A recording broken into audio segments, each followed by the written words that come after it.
Are you a generational healer? What I mean by that are you somebody who you can look back in your family lineage and see that there are other healers that are there? Part of the Cherokee family completely sees it in the next generation that they will find that healer as a child and that they will begin sharing the gifts with them. Perhaps in your family it wasn't that intentional. However, I'm standing here in front of the grapes because the grapes remind me of the generational part in my own family. What I love about these grapes is that there are just so many stories that are here. One is that we planted 4 different kinds when we built this arbor here, and 3 kinds didn't work very well in our soil. So part of the story for me is figuring out what I'm good at, figuring out what works for me, not for everybody else around me.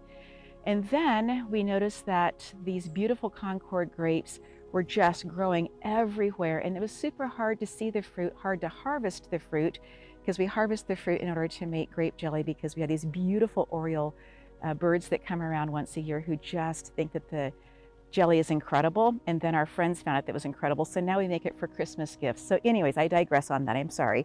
But coming back to the grapes, when I look at these, getting ready to harvest them, I realize that part of the story of the grapes is the years of the drought are when the grapes are absolutely the best. Not kind of the best, but the grapes have had to work. Even though we are feeding them water, even though we are giving them what they need, the intense heat, the long spans of drought really cause them to grow differently. And I think in my own life about how that's true as well.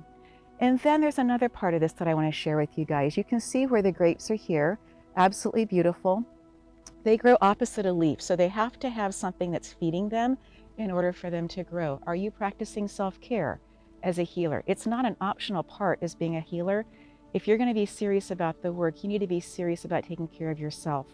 I'm going to move over this direction to show you that these are grapes that I haven't done anything with at all. They are grapes that I just came out here and saw, but I had to move some things in order to see their beauty. And it's possible that in your life that there are also things that you are doing, ways that you are healing that nobody else is seeing, that perhaps you need to take a look at differently.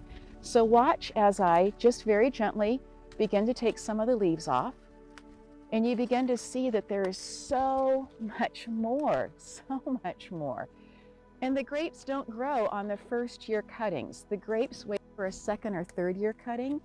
That's such an important lesson for me also in that I need to be continuously moving forward in my own training, moving forward in my own learning, sitting quietly as I'm taking in information, and then being willing to pull back the curtain and to let people see me for who I am. I encourage you in your own gifts.